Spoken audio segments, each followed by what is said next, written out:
नमस्कार, grand news में आपका स्वागत है। मैं हूं लक्ष्मी विश्वकर्मा। आइए नजर डालते हैं आज की हेडलाइंस पर। गुजरात के राज्यपाल आचार्य देवव्रत छत्तीसगढ़ के 2 दिवसीय दौरे पर पहुंचे, जहां उन्होंने किसानों से मुलाकात कर खेती के विषय पर चर्चा की। धर्मांतरण के विरुद्ध लोगों को संदेश देने के लिए निकाली गई बाइक रैली। इस आयोजन में पूर्व मुख्यमंत्री डॉक्टर रमन सिंह एवं पूर्व विधानसभा अध्यक्ष प्रेम प्रकाश पांडे मौजूद रहे। राज्य सरकार द्वारा 1 दिसंबर से समर्थन मूल्य पर किसानों की खरीदी जाएगी धान। बारदाना के लिए 18 रुपए का किया जाएगा भुगतान। राजनांदगांव जिले में एनसीसी दिवस मनाया गया। इस अवसर पर एनसीसी कैडेटों ने अपने शौर्य और धैर्य का दिया परिचय। अब खबरें विस्तार से। गुजरात के राज्यपाल आचार्य देवव्रत छत्तीसगढ़ के 2 दिवसीय दौरे पर पहुंचे, जहां उन्होंने दुर्ग जिले के धमधा ब्लॉक का भ्रमण किया और किसानों से मुलाकात कर उन्नत खेती के विषय पर किसानों से चर्चा की। छत्तीसगढ़ के दुर्ग जिले का धमधा ब्लॉक खेती के लिए सबसे उन्नत स्थान माना जाता है। धमधा ब्लॉक में उगाए गए फल, फूल और सब्जियां छत्तीसगढ़ के अलावा कई अन्य राज्यों और विदेशों तक में जाते हैं। धमधा के किसान वर्तमान समय के हिसाब से तकनीक का उपयोग कर ऑर्गेनिक और प्राकृतिक खेती कर रहे हैं। इसी कड़ी में दुर्ग जिले का प्रसिद्ध जेएस फार्म भी एशिया का सीताफल उत्पादन का केंद्र बन चुका है, जहां लगभग 450 से अधिक एकड़ में फैले ऑर्गेनिक और प्राकृतिक तरीके से खेती की जा रही है। इस फार्म में उगाए जाने वाले फल और सब्जियां छत्तीसगढ़ के अलावा अन्य राज्यों और विदेशों तक में भेजी जाती है। आपको बता दें कि गुजरात के राज्यपाल आचार्य देवव्रत प्राकृतिक और ऑर्गेनिक खेती के जनक माने जाते हैं। बतौर राज्यपाल उन्होंने गुजरात में रासायनिक खेती को लेकर एक विशेष अभियान छेड़ रखा है। वह सभी इलाकों के किसानों को प्राकृतिक और ऑर्गेनिक खेती करने और सिखाने विशेष रूप से मुहिम चला रहे हैं। आचार्य देवव्रत पूर्व में हरियाणा के हिसार में गुरुकुल का संचालन करते थे, जिसके बारे में उन्होंने बताया कि लगातार रासायनिक खेती से लोग बीमार पड़ रहे हैं। लोगों की बीमारी का कारण भी पेस्टिसाइड, यूरिया और बाजारों में मिलने वाली रेडीमेड खाद है। इसी चक्र को तोड़ने के लिए उन्होंने प्राकृतिक खेती को इजाद किया है। इस खेती के अंतर्गत प्राकृतिक रूप से खेती की जाती है, जिसमें हानिकारक और जहर युक्त पदार्थों का उपयोग खेती में नहीं किया जाता। परंपरागत तरीके से खेती करने की जानकारी आचार्य देवव्रत ने दी। तो पानी वाटर रिचार्ज भी बढ़ेगा और किसानों को आने वाले समय में या आम जनता को आने वाले समय में पानी की दिक्कत नहीं होगी। आज जो राज्यपाल महोदय जी आए हैं, ये प्राकृतिक खेती के जनक कहे जाते हैं। हम लोग इनके शिष्य हैं और हमने बहुत कुछ इनके फार्म पे सीखा है, देखा है। और आज यहाँ दुर्ग प्रवास के दौरान इनका भी मन था कि जो ऑर्गेनिक आप कर रहे हैं, जो प्राकृतिक खेती कर रहे हैं, हम देखें, और हमारा भी ये मन था कि हमारे किसानों को ये संदेश दें। तो आज बड़े सरल भाषा में और सरल सिस्टम में कि 0 बजट खेती कैसे एक गाय के द्वारा 30 एकड़ तक की खेती की जा सकती है, कैसे उस गोबर को बनाया जा सकता है, कैसे उस जीवामृत को बनाया जा सकता है, घन जीवामृत को बनाया जा सकता है, वो सब आज सिखाया गया, बताया गया। तो मैं समझता हूँ कि ये किसानों के काफ़ी हित में रहेगा। खेत को देखने के लिए आया, मुझे अपार प्रसन्नता हुई कि 450 एकड़ के फार्म को विधिवत गो आधारित प्राकृतिक कृषि पद्धति के अनुसार किया जा रहा है। मैं फार्म के इंचार्ज मान्य शर्मा जी, चौधरी वजीर सिंह जी को बधाई देता हूं और आज यहां आकर अनेक किसानों के साथ प्राकृतिक खेती करने की दिशा में मैंने उनको विचार दिए, क्योंकि हिमाचल प्रदेश में 4 वर्ष तक गवर्नर रहते हुए मैंने प्राकृतिक खेती का अभियान चालू किया था। वहाँ इस समय लगभग 1.5 लाख किसान प्राकृतिक खेती को करते हैं और इस समय गुजरात प्रदेश में 2 लाख किसान प्राकृतिक खेती को ही कर रहे हैं और धीरे धीरे पूरे देश में अभियान चलाया जा रहा है। बतौर गुजरात राज्यपाल रहते हुए आचार्य देवव्रत ने यह भी बताया कि 4 लाख से ज्यादा किसान गुजरात में यह खेती कर रहे हैं। वर्तमान में गुजरात के किसान उन्नत हैं और उनकी उन्नति का सबसे बड़ा कारण यही है कि वे आज गैर रासायनिक खेती कर रहे हैं। इसी खेती को लेकर देवव्रत ने दुर्ग जिले के सैकड़ों किसानों को संबोधित किया और उनकी खेती करने का उन्नत, नया और अनूठा तरीका भी बताया। उन्होंने खेती को सांसारिक पारंपरिक तरीके से करने की सलाह दी। ग्रैंड न्यूज के लिए अतुल शर्मा की रिपोर्ट। धर्मांतरण के विरुद्ध सर्व समाज को एकजुटता का संदेश देने के लिए रविवार को बाइक रैली का आयोजन किया गया, जिसकी अगवानी प्रदेश के पूर्व मुख्यमंत्री डॉक्टर रमन सिंह व पूर्व विधानसभा अध्यक्ष प्रेम प्रकाश पांडे के द्वारा किया गया। श्री राम जन्मोत्सव समिति के द्वारा धर्मांतरण के विरुद्ध चलाए जा रहे धर्म जागरण पखवाड़ा के तहत पदयात्रा कर इसका समापन किया गया, जिसमें धर्मांतरण के विरुद्ध अपनी आवाज मुखर करने वाले भारतीय जनता पार्टी के हजारों युवा व महिला शामिल हुए। कार्यक्रम में पहुंचे लोगों को धर्मांतरण के विरुद्ध एकजुट होकर धर्म परिवर्तन न करने और लोगों को इसके प्रति जागरूक करने संकल्पित किया गया। आपको बता दें कि 14 दिनों तक खारून से लेकर शिवनाथ नदी तक लगभग 230 किलोमीटर की पदयात्रा के दौरान हर क्षेत्र में लोगों ने धर्मांतरण के विरुद्ध अपनी आवाज बुलंद की। सभी ने एकजुट होकर इस धर्म और राष्ट्र विरोधी संकट को जड़ से खत्म करने का संकल्प लिया।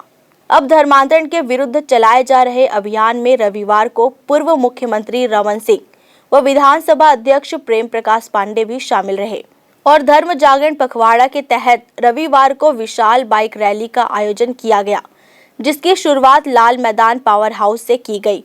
नंदनी रोड खुर्सीपार टाउनशिप होते हुए बाइक रैली दुर्ग पहुंची और शिवनाथ नदी के शिव मंदिर में बाइक रैली का समापन किया गया। रैली के माध्यम से बड़ी संख्या में लोग विभिन्न सामाजिक संगठनों ने धर्मांतरण के विरुद्ध लोगों को जागरूक करने का संदेश दिया। धर्म जागरण यात्रा को लेकर पूर्व मुख्यमंत्री डॉक्टर रमन सिंह और विधानसभा अध्यक्ष प्रेम प्रकाश पांडे ने अपनी बात कुछ इस तरह से रखी। ये अपने आप में जन जागरण का एक महाअभियान है, जिसमें जनता को जागृत करना है और ये आयोजन लगातार 12 दिन से रैलियों के माध्यम से अलग अलग सेक्टर में, अलग अलग वार्ड में, अलग अलग मंदिरों से निकल के एक जागृति पूरे दुर्ग क्षेत्र में, भिलाई क्षेत्र में जागृत करने का एक बड़ा अभियान है। प्रेम प्रकाश पांडे जी के नेतृत्व में हजारों हजार लोग इस यात्रा में निकल रहे हैं और आज जो सबसे बड़ा संकट छत्तीसगढ़ में है, धर्मांतरण का प्रभाव और धर्मांतरण की वजह से आज पूरे छत्तीसगढ़ में एक प्रकार से हालात ये हो रहे हैं कि धीरे धीरे डेमोग्राफिक चेंजेस भी छत्तीसगढ़ में नज़र आ रहा है और ये धर्मांतरण का कुचक्र है।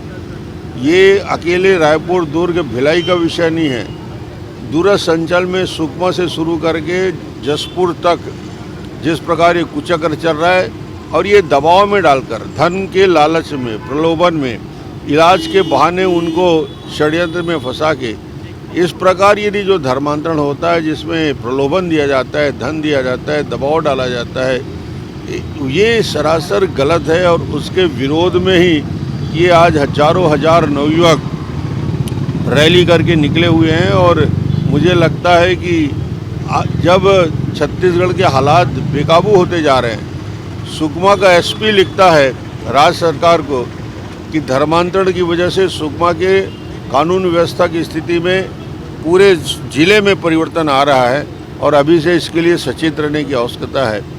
तो ये यदि एसपी लिखने लगा है और एसपी इस बात को जानकारी में दे रहा है, तो ये समझ जाइए कि छत्तीसगढ़ के दूरस्थ अंचल से लेकर शहर दुर्ग और भिलाई से लेकर सरगुजा और जसपुर इलाके में किस प्रकार ये कुचक्र पूरे प्रदेश में चल रहा है और इसके लिए जागृति भी ज़रूरी है, लोगों को समझाइश की भी ज़रूरी है। और इसे आज सिर्फ और सिर्फ ऐसा नहीं है कि ट्राइबल में धर्मांतरण हो रहा है, समाज के सभी वर्गों को धर्मांतरित करने का कुचक्र चल रहा है और ये जागृति बहुत ज़रूरी है।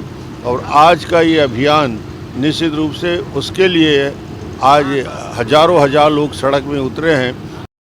उस समय किसी की हिम्मत नहीं होती थी धर्मांतरण करने की और सख्त से सख्त कार्रवाई होती थी।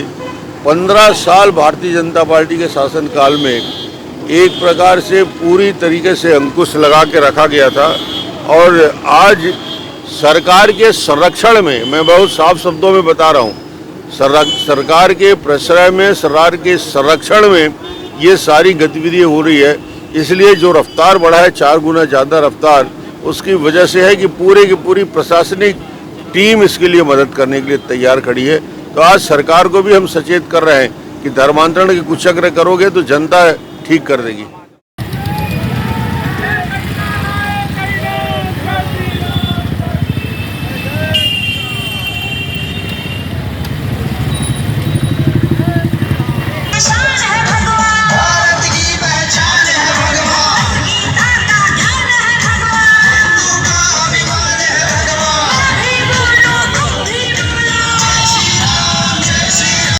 राम जन्मोत्सव समिति द्वारा विगत 12 दिनों से लगभग 230 किलोमीटर की पदयात्रा करने के बाद पदयात्रा का समापन परसों हुआ। आज एक विशाल जन जागरण रैली जो खारून नदी का भी पानी ले करके आके और शिवनाथ नदी में वहाँ के पानी से शिव जी पे जलाभिषेक करेंगे।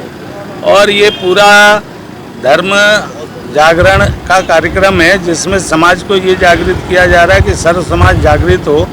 जिस धर्म को हमारे पुरखे मानते आए हैं, जिसके कारण हम यहाँ तक पहुँचे हैं, उससे बेहतर कोई भी धर्म और कोई आस्था नहीं हो सकती। दूसरों के बहकावे में आके और दूसरों के प्रलोभन में आके अपने आस्था परिवर्तन करने की कोशिश ना करें, ये इसका संदेश है। और धर्म परिवर्तन कराना दोनों अपराध है और दोनों को न तो समाज मान्यता देता है, न भगवान मान्यता देता है और न हमारा संविधान मान्यता देता है। और इसलिए एक जागृति पैदा करने के लिए रैली है। उसमें हमारे डॉक्टर साहब पूर्व मुख्यमंत्री जी यहाँ उनको आशीर्वाद देने और उनका हौसला बढ़ाने यहाँ उपस्थित हैं। वहीं समिति के युवा शाखा अध्यक्ष मनीष पांडे ने कहा कि पिछले 14 दिनों से श्री राम भक्त आमजनों को धर्म के प्रति जागृत करने पद यात्रा कर रहे हैं। वास्तव में यह धर्म जागरण के साथ राष्ट्र जागरण भी है, क्योंकि आज राष्ट्र विरोधी ताकतें भरसक प्रयास कर रही हैं कि कैसे राष्ट्र विरोधी गतिविधियों को अंजाम दिया जाए। धर्मांतरण के विरोध में जो लगातार 15 नवंबर से लेकर 26 नवंबर तक की ये पदयात्रा चली है और ये बाइक रैली आज 28 नवंबर को हमारे शिवनाथ नदी तक की यात्रा हो रही है। सभी सर्व हिंदू समाज को एकत्रित करने के उस उद्देश्य को आगे करने के लिए सर्व समाज हिंदू समाज को जागृत करने के लिए ये बाइक रैली निकाली जा रही है, जो कि धर्मांतरण के विरोध में है और धर्म जागरण के साथ में है। धर्मांतरण आज छत्तीसगढ़ में बहुत तेज़ी से फैला है और लगभग 250 किलोमीटर की पदयात्रा में हर गली मोहल्ले में एक ही स्वर में लोगों ने कहा है कि हमारे गली मोहल्ले में धर्मांतरण हुआ है। तो उसके खिलाफ भी है और धर्म जागरण के लिए सर्व हिंदू समाज को आह्वान के लिए भी ये बाइक रैली निकाली जा रही है। फिलहाल निश्चित ही समिति द्वारा शुरू किया गया यह अभियान अब दुर्ग जिले के हर व्यक्ति के आस्था से जुड़ गया है, जो स्वयं अब लोगों को धर्म के प्रति जागृत भी करेगा और धर्मांतरण करने से भी लोगों को रोक सकेगा। सर्व समाज ने इस अभियान में अभूतपूर्व सहभागिता देते हुए यह प्रण लिया है कि वे निरंतर लोगों को धर्मांतरण के विरुद्ध एकजुट करेंगे। ग्रैंड न्यूज के लिए अतुल शर्मा की रिपोर्ट। प्रदेश में 1 दिसंबर से समर्थन मूल्य पर धान खरीदी शुरू होने जा रही है, जिसे लेकर प्रशासनिक स्तर पर खरीदी को लेकर तैयारियां की जा रही है। दिक्कत यह है कि खरीदी केंद्रों में पर्याप्त मात्रा में बरदाना नहीं पहुंच पाया है। वहीं दूसरी ओर पर्याप्त बरदाना की कमी बनी हुई है। ऐसे में सरकार ने पहले दिन से ही किसानों के पुराने बारदाने में धान खरीदने का फैसला किया है। इसको लेकर प्रशासन ने किसानों के बारदानों से ही खरीदी की शुरुआत के निर्देश दिए हैं। किसानों को प्रत्येक बारदाना के लिए 18 रुपए का भुगतान किया जाएगा, जबकि पिछले खरीदी सीजन में यह राशि 15 रुपए प्रति बारदाना थी। मैं बता देना चाहता हूँ कि शासन ने जो व्यवस्था किया है, इस बार जो भी धान खरीदी होना है उसमें 25% बारदाने जो है ना किसानों से उपयोग करने हैं और 75% बारदाने जो है समिति स्तर पर मार्केट के द्वारा पहुँचा दिए जाएंगे। अभी तक समितियों में उनकी शुरुआती खरीदी के लिए कम लगभग 10 दिन की खरीदी के बराबर के बारदाने हम लोगों ने भिजवा चुके हैं। जैसे जैसे बारदाने हमारे पास अवेलेबल होते जा रहे हैं वैसे वैसे समितियों में और भिजवाते जा रहे हैं। जिला सहकारी समितियों के कर्मचारी हड़ताल खत्म कर काम पर लौट गए हैं। सोसाइटियों के कर्मचारियों के हड़ताल से वापस आने के बाद वर्कलोड बढ़ गया है। अब सबसे बड़ी चुनौती तो यह है कि खरीदी से पहले सोसाइटियों के डाटा एंट्री ऑपरेटर हड़ताल पर जाने की तैयारी में है। इनके हड़ताल में जाने से धान खरीदी की एंट्री प्रभावित हो सकती है। Bureau report, grand news. अब वक्त है एक छोटे से ब्रेक का, बने रहिए ग्रैंड न्यूज के साथ।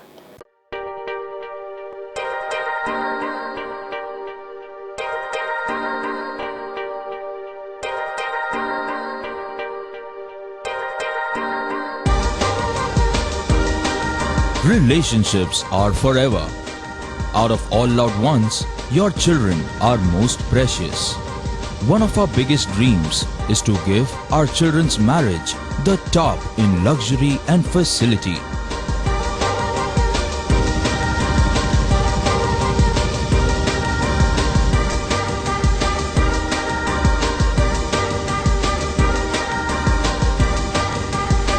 In today's busy life, you cannot afford to take time out for everything to be perfect for your marriage. And you cannot compromise on quality of service for your guests. Our customized marriage packages are made just according to your wish. This presentation will acquaint you with the different luxury packed marriage packages available. This package has an elaborate menu with 60 mouth-watering items. Bharat Swagat including welcome drink, snacks and sweets, a breathtakingly decorated welcome gate and the arena decorated with flowers. To give you the best colors in view, we organize special light effects for all areas. We take care of decorating the groom's car to its best attire and exclusive DJ beats for extreme fun and valet parking to make your guests feel like an emperor. Our exclusive add-ons give you unlimited freedom to customize your ceremony to its best. मैं जब अपने बालों को कोम करती थी तो मेरे काफ़ी ज़्यादा बाल कोम्बिंग से टूट जाते थे और सीजनल चेंजेस की वजह से डैंड्रफ भी होता था। फैमिली में भी कुछ लोगों को ये प्रॉब्लम थी। तब मुझे मेरी फ्रेंड ने वास्तुगुरुजी हेयर ऑयल सजेस्ट किया, जिसके सिर्फ 2 यूजेस बाद ही मुझे ऐसा लगा जैसे मेरी स्कैल्प क्लीन महसूस हो रही है और सिर्फ 4 वॉशेस बाद ही मेरी हेयर फॉल और डैंड्रफ की प्रॉब्लम ऑलमोस्ट जड़ से खत्म हो गई। और इस ऑयल की सबसे अच्छी बात यह है कि ये होममेड है और उससे भी अच्छी बात यह है कि ये वर्क करता है।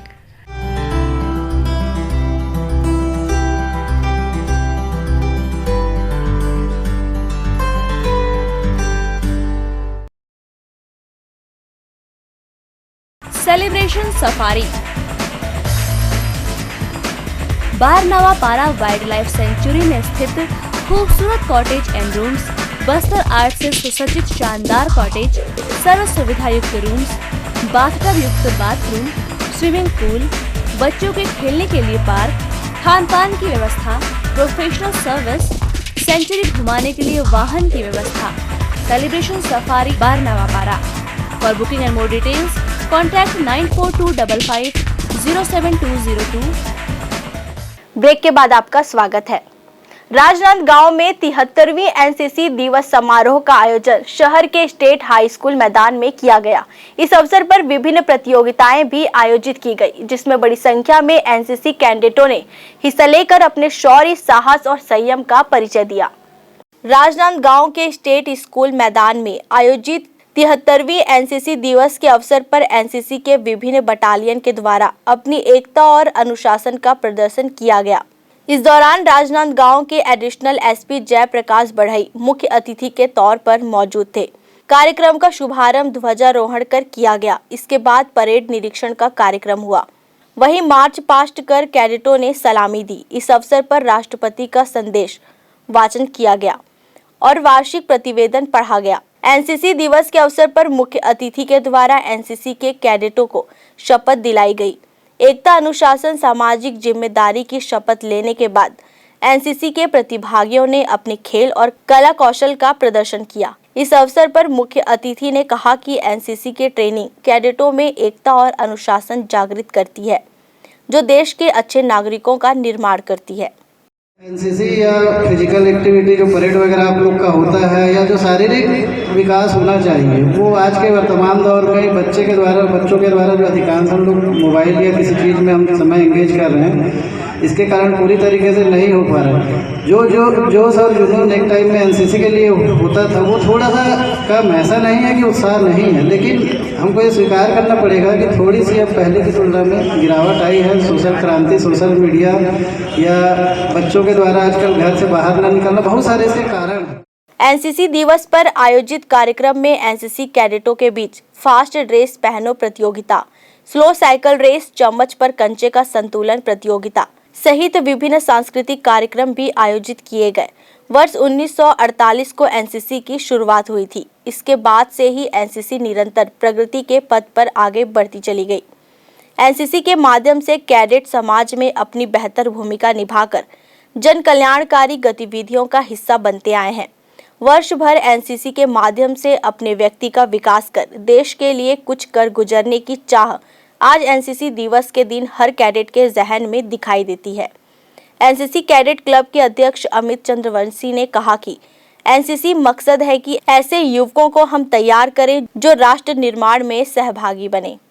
देखिए, आज 73वां एनसीसी दिवस मनाया जा रहा है। चूँकि एनसीसी राष्ट्र की द्वितीय रक्षा पंक्ति होती है सेना के बाद, एक ऐसे युवकों के संगठन का निर्माण करना जो राष्ट्र निर्माण में सहभागी बने, प्रशिक्षित रहे, जो आगे सिविल सर्विसेज या आर्मी में कहीं भी जाए तो उनका व्यक्तित्व ऐसा हो जाए कि वो देश के लिए काम आ सके।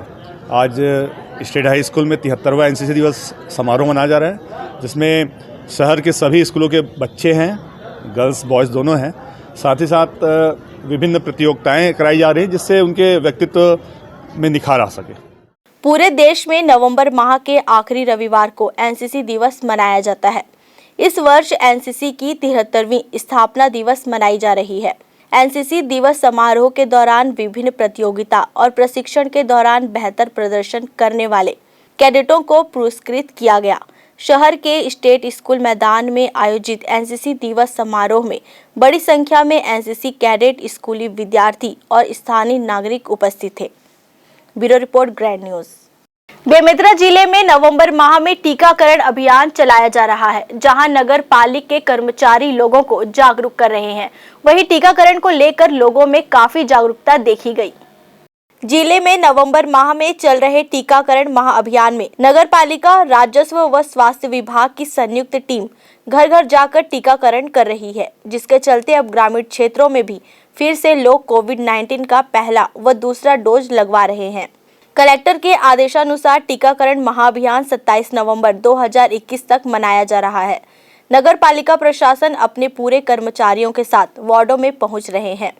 डोर टू डोर सर्वे के साथ साथ अब घर घर जाकर कोविड टीकाकरण करवा रहे हैं। शहर में 18 वर्ष या अधिक उम्र के व्यक्तियों को टीकाकरण किए जाने हेतु नगर पालिका, राजस्व, स्वास्थ्य विभाग की टीम ने पूरी ताकत झोंक दी है। इसमें टीका महाअभियान चल रहा है टीकाकरण का, और मैं प्रणीता पांडे, आंगनबाड़ी कार्यकर्ता बेमेतरा से बोल रही हूँ।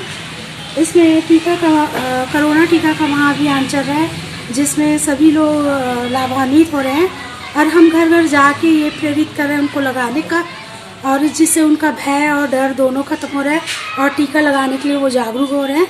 और हम यही चाहते हैं कि 27 तारीख तक हमारा 100 में 100% टीकाकरण हो जाए सभी का।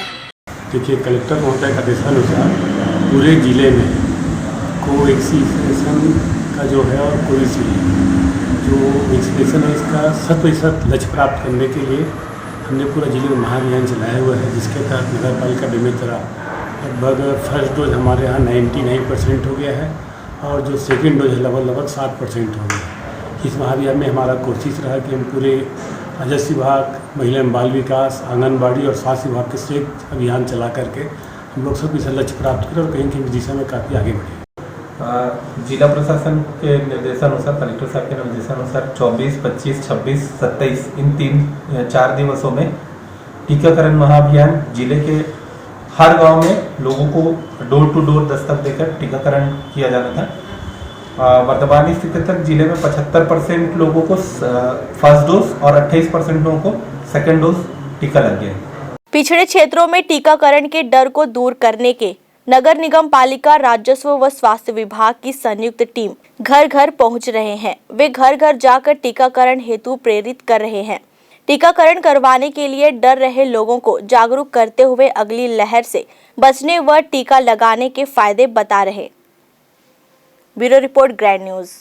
बालोद जिले के डोंडी लोहारा विधानसभा क्षेत्र में 79 आंगनबाड़ी केंद्र का कोई स्थायी भवन नहीं है और इस आंगनबाड़ी केंद्र में पर्याप्त जगह, पेयजल एवं शौचालय की व्यवस्था नहीं होने की वजह से आंगनबाड़ी केंद्र में बच्चे भी नहीं आ रहे हैं। भले ही सरकार नौनिहालों के सुखद भविष्य के लिए सैकड़ों कोशिशें कर ले, लेकिन जमीनी हकीकत कुछ और ही बयां करती है। आज सरकार के ही विभागीय मंत्री के गृह जिले में नौनिहालों का भविष्य मझधार में है। दरअसल बालोद जिले के डोंडी लोहारा विधानसभा क्षेत्र की विधायक छत्तीसगढ़ की महिला एवं बाल विकास मंत्री अनिल भेड़िया हैं, जहां नौनिहालों का भविष्य अंधकार में नजर आ रहा है। जिले में ऐसे 79 आंगनबाड़ी केंद्र हैं जहां खुद का भवन नहीं है। कोई आंगनबाड़ी केंद्र ताकि भवन में संचालित हो रहा है तो कोई अस्थायी भवन में। किसी भवन में जगह की तंगी के चलते बच्चे नहीं आते तो कहीं बच्चों को केवल खाना ही परोसा जाता है। यही नहीं बल्कि 198 आंगनबाड़ी केंद्र में शौचालय का अभाव है तो वहीं 397 केंद्र में पेयजल की सुविधा ही नहीं। 343 आंगनबाड़ी केंद्र तो ऐसे हैं जहां विद्युत के लिए तरसना पड़ता है। पहले था भवन और भवन जर्जर हो गया, फूट गए, गिर गए एक दिन, उस तारीख याद नहीं आ रहा है लेकिन यहाँ पंचायत के लोग व्यवस्था किए यहाँ पर रहना है इससे कहीं हम लोगों को। तो यहाँ बच्चे क्यों नहीं आ रहे हैं? जगह का अभाव है? बच्चे यहाँ शौचालय भी नहीं है सर, यहाँ है नहीं, और बच्चे बहुत ज़्यादा थे, जगह भी कम पड़ जाता है, इसलिए बच्चे नहीं आ रहे। टिफिन के माध्यम से दे रहे हैं अभी। जर्जर आंगनबाड़ी भवन में कितने दिन तक संचालित होता रहा? वह 96 से चालू था, 96 से। क्या आप ये असुविधा जो हो रही है इसको लेकर किसी तरह की गुहार लगाए हैं प्रशासन के पास? बातचीत लगाए हैं, पंचायत में भी लगाए, वो लोग भी दिए हैं आवेदन। हाँ, नया भवन बनाने बच्चे को दिक्कत होती है ऐसे कहकर। तो क्या कहना है आपके विभागीय अधिकारियों का? अब जल्द से बनेगा कहा बोल रहे थे सर, जल्दी बनेगा अभी भवन आप लोगों के लिए, इसे बोल रहे थे। गाँव वाले भी बोले थे और पंचायत भी, सरपंच। भवन है उसके लिए तो फेज़ वाइज कार्य होता है। लास्ट ईयर भी कई भवन बने हैं। मनरेगा के कन्वर्जेंस पर जो डिपार्टमेंट से इसके लिए अलग फंड आता है उसमें निर्माणाधीन है और कुछ स्वीकृति इस बार भी हुई है। दूसरा जो आप पेयजल के बारे में बता रहे हैं, पेयजल कहीं ना कहीं से आसपास से पानी की व्यवस्था होती है। बिना पानी के आंगनबाड़ी कोई नहीं चल रही है। हाँ, रनिंग वाटर है, रनिंग वाटर में जल जीवन मिशन में सबको लिया गया है और बहुत शीघ्र वो कंप्लीट हो जाएगा। दूसरा आप जो बता रहे हैं टॉयलेट के संबंध में, जहाँ पर टॉयलेट नहीं होगा वो किसी न किसी हेड से उसको बनवाया जाएगा। नवीन भवन हर एक साथ बनना, क्योंकि लगातार आंगनबाड़ी की संख्या भी बढ़ रही है तो एक साथ बनना संभव नहीं होगा, किंतु हम कोशिश करेंगे कि जितने भी नवीन भवन की रिक्वायरमेंट है वो शीघ्र कंप्लीट करें। और विगत दिनों में अपग्रेड भी हुआ है आंगनबाड़ी, जर्जर जो आंगनबाड़ी है उसमें सुधार भी हुआ है और बहुत सारे काम आंगनबाड़ी में हुए हैं। सैकड़ों दफा पंचायत के जिम्मेदार जनप्रतिनिधियों सहित विभागीय जिम्मेदारों तक 8 विधाओं को दूर करने को लेकर गुहार लगा चुके हैं, लेकिन संबंधित विभाग के मंत्री के गृह जिले में नौनिहालों के सुखद भविष्य का सपना गढ़ना केवल सपना ही प्रतीत होने लगा है। Bureau report, grand news. Grand news की खबरों में फिलहाल इतना ही। मुझे दीजिए इजाजत। नमस्कार।